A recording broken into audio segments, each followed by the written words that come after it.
Halo warga-warga Jagat Sukmo, selamat datang di channel ini. Perkenalkan, nama gue Adit Pramudio. Gua Brisena. Channel ini berisi tentang mitos-mitos, legenda, kisah-kisah mistis. Dan kita juga akan mengundang narasumber-narasumber yang mempunyai pengalaman mistis yang mereka alami. Segmen ini adalah ngobrol bareng Abri, Adit, dan Brisena. Ya, oke. Oke, karena segmen ini tentang ngobrol-ngobrol ya, Dit, ya. Ah. Kita mau ngobrolin apa nih yang asik? Gue tertarik ngobrolin tentang Badarawuhi. Ya. Susah ngomongnya. Badarawuhi itu, Ah. kalau nggak salah adalah salah satu jin yang ada di film Kakek Desa Menari, bukan? Itu film pertamanya. Ya. Oh. Film keduanya yang lebih detail lagi ceritanya tentang Badarawuhi sendiri itu sudah keluar juga. Sudah keluar, bahkan masih tayang nih di Ya. saat kita lagi syuting ini nih. Masih tayang, masih Jadi kalian muter. penasaran langsung aja nonton deh tuh ke bioskop terdekat kalian. Oke, kalau yang penasaran nih, Jangan stop videonya atau terima resikonya.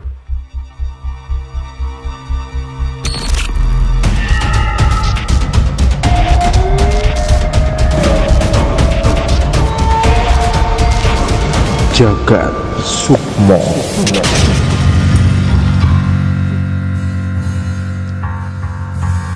oke, ngomong-ngomong lanjut ya.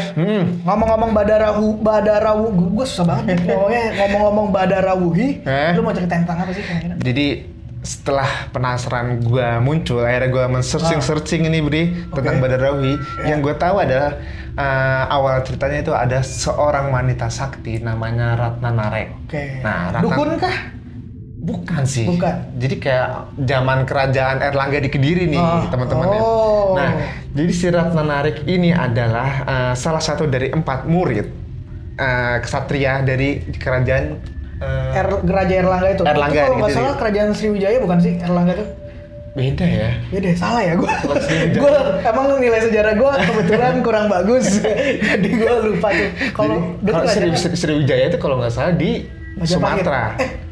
Oh, Sumatera berarti tuh. Majapahit kali ya? Mungkin satu zaman kali Iya, ya. iya, iya. Nah, Oke, yang gue lanjut. tahu ini Ratna Narek ini ketika itu di kerajaan Erlangga itu terjadi apa?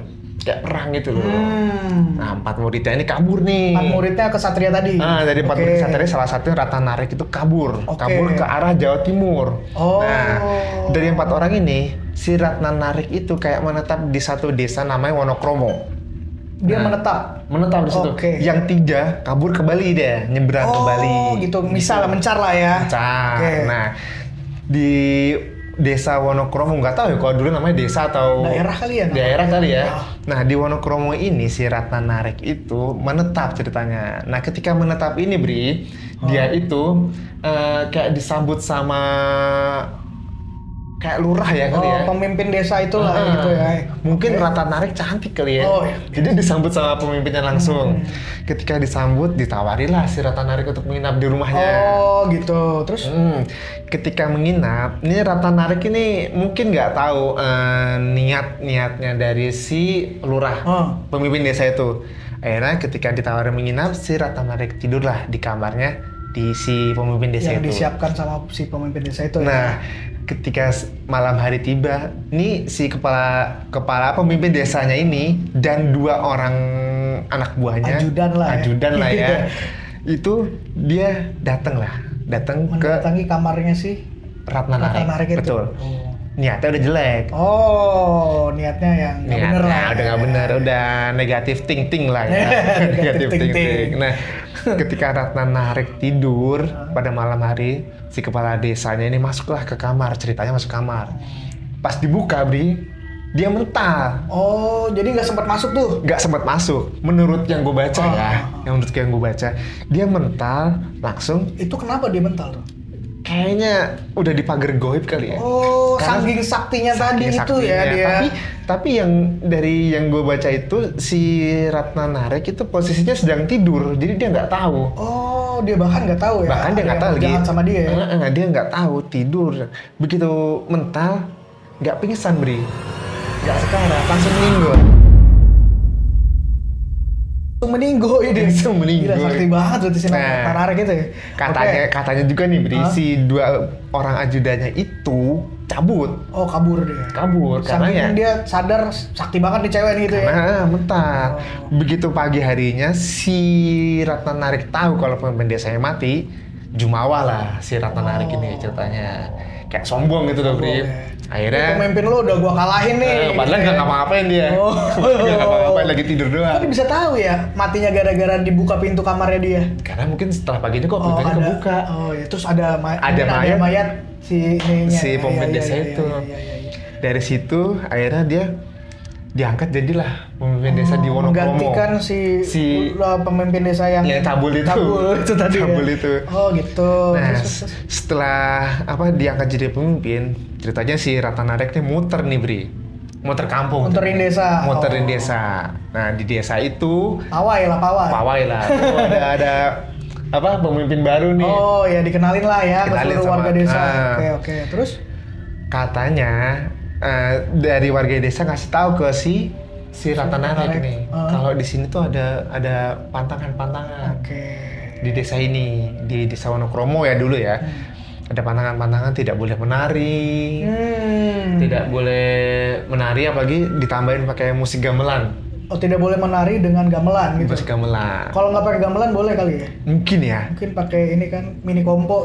Zaman dulu pakai tip ya. Itu belum ada. Belum ada. Oke. Nah terus.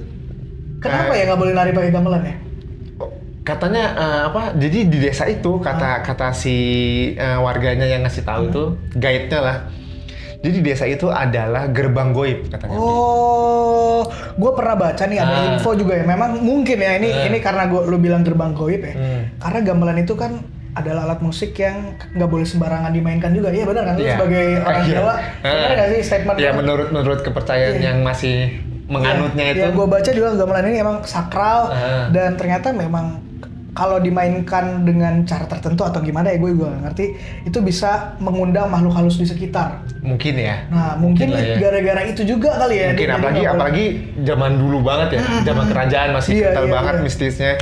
Nah ketika si Ratna Narik tahu berita itu dari warga, makin sombong lah. Nantangin nih kayaknya nih.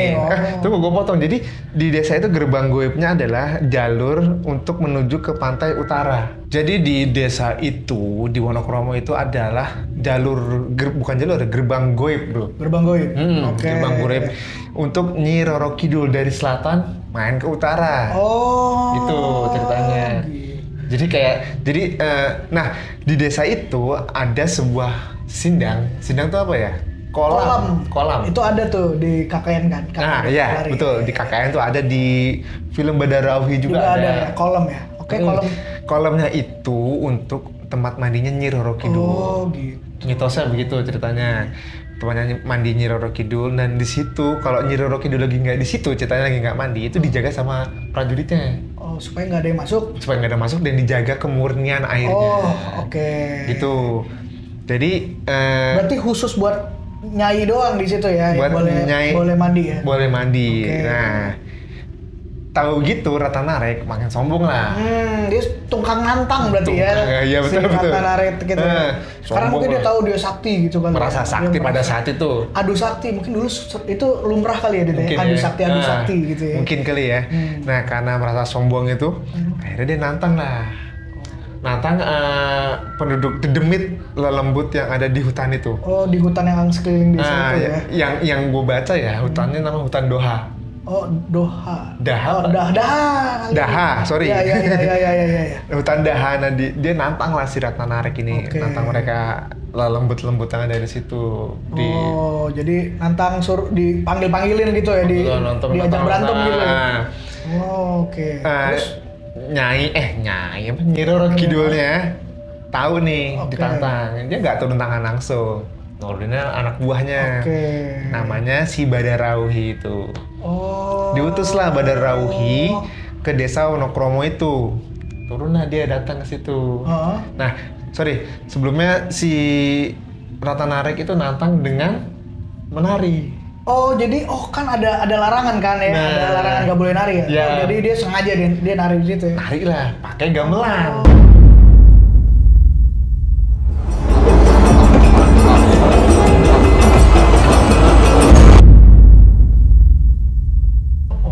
Makanya diserang. Makanya kan tadi gue bilang gamelan bisa manggil ini kan, lembut-lembut. Itu dia nantang itu, lupa sorry. dia nantang pakai nari ditambah gamelan. Oh, berarti menarilah mereka ceritanya. gitu. Dia nantang marah Nyi Roro Kidul turunin Badarawi. Oh. Mungkin bro turun bro Badarawi. Ini ada yang belagu nih istilahnya gitu. Lo dulu turun gitu kan. Oh. Habis itu begitu dia turun, jadi yang gue baca itu Badarawi itu adalah sesosok atasnya manusia, bawahnya ular. Siluman ular. Siluman, tapi bukan siluman ular putih ya. Ular apa nih? Gak tau ular apa. Gak tau ular apa ya. jadi begitu dia turun, ketika sedang ada pesta tari-tarian itu, dimasukin lah salah satu penari itu. Oh gitu. Terus dibuatlah menari terus sampai mati. Oh, jadi Badarawi itu tadinya bukan penari dia tuh antek-anteknya si Nyai Roro Kidul. Aduh, susah bukan banget ya nama-nama mereka. Nyi Roro Kidul. Nyi Roro Kidul. Anak buahnya kali ya, Bri ya? Iya. Anak buahnya. Mungkin emang basicnya bukan penari kali ya, karena dia nantang nari, akhirnya si Badarawinya masuk, dibuatlah menari. Oke, terus sampai mati lah gitu untuk ngalahin si Ratanarik itu. Tapi dari versi lain yang gue baca, ada versi lainnya juga ada. Cuman kayaknya ya terserah sih. Maksudnya kalau teman-teman ada yang tahu versi lainnya bisa boleh komen nih kolom komennya. Bisa komen ya. Versi lainnya gimana? Nah, si Badarawinya itu mau ngerasukin si Ratanarik. Sampai nari juga, sampai tepar juga. Gitu, Bri, ceritanya. Jadi Badarawi itu sebenarnya menurut cerita yang kita baca, yang gue baca juga nih, dia adalah sesosok jin atau lelembut dari Ratu Pantai Selatan, anak buahnya. Oh gitu. Nah gue juga pernah baca sih sebenarnya tentang Badarawi ini. Jadi kalau dari endingnya yang gue baca nih, jadi istilahnya si Ratnanari kan tadi sombong kan ya. Makanya dia nantang-nantangin, terus akhirnya seluruh lelembut atau jin-jin di sekitar itu datang kan, karena merasa tertantang nih. Akhirnya endingnya Ratnanariknya mati, dibunuh sama lelembut-lembut itu, mati dan seluruh penduduk desa itu juga mati semua, musnah. Oh jadi nggak cuman beberapa penari aja. Cuma Ratnanariknya doang dan semuanya musnah karena ya udah keburu marah lah, namanya jin ditantang kan. Iya. Tempatnya yang sendiri. Punya tempat, baru datang nantang gitu kan, mati semua. Nah, kan ada yang jaga tuh ya, sindangnya si Roro Kidul. Betul. Dua prajuritnya ini, salah satu prajuritnya masuk ke tubuh salah satu penari yang udah mati itu kan, tadi kan musnah semua. Dia salah satu prajurit itu masuk dan nggak mau keluar lagi menurut versi yang gue dengar, dia nggak mau keluar, kayak mungkin merasa nyaman ya, dia punya tubuh manusia dan bisa ngapa-ngapain. Mungkin gue nggak pernah tahu ya, mungkin jin itu punya keinginan juga kali ya, punya tubuh kayak kita manusia mungkin gitu kali ya. Jadi istilahnya dia nggak mau keluar lagi, si kedengeran sama Ratu Pantai Selatan itu, ini mana prajurit gue kok dia nggak mau keluar lagi. Akhirnya dia turun tangan sendiri, ngancurin badan, Nyi Roro Kidul datang ngancurin badan penari itu, dimasukin sama prajuritnya, dihancurin supaya udah lu keluar dari badan ini, dihancurin lah badannya dan dihukumlah si prajurit itu, diusir dari kerajaan Pantai Selatan. Nah dia kan akhirnya nggak punya tempat tuh, nggak tahu arah mau kemana kan. Akhirnya dia muter-muter lah di daerah di sekitar Jawa situ dan menemukan desa yang sekarang disebut Desa Penari itu. Nah dia merasa betah lah di situ, dan akhirnya jadi jin lelembut yang megang daerah itu, yang jadi di kota di desa itu. Kenapa sosoknya tuh masih seperti warga-warga Pantai Selatan, mungkin staff-staffnya kerajaan Pantai Selatan gitu, gaya-gayanya yang pakai kebaya, pakai selendang, mahkota segala macam gelang-gelang gitu.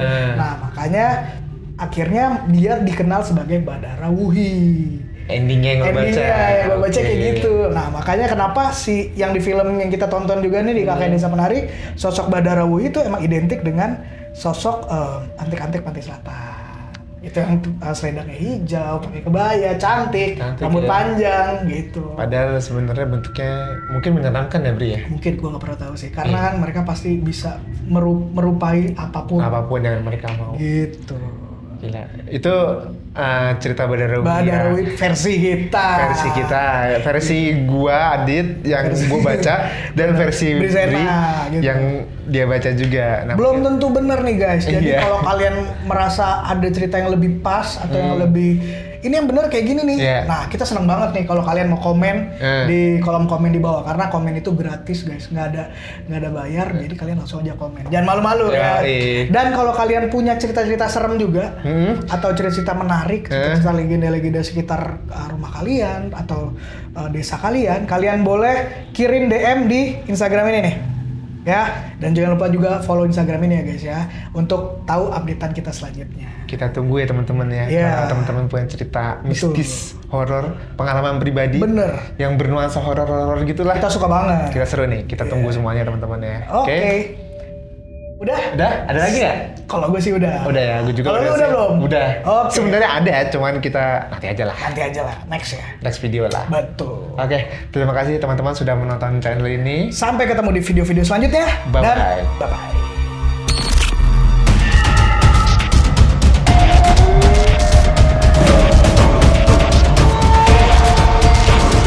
Jagat Sukmo.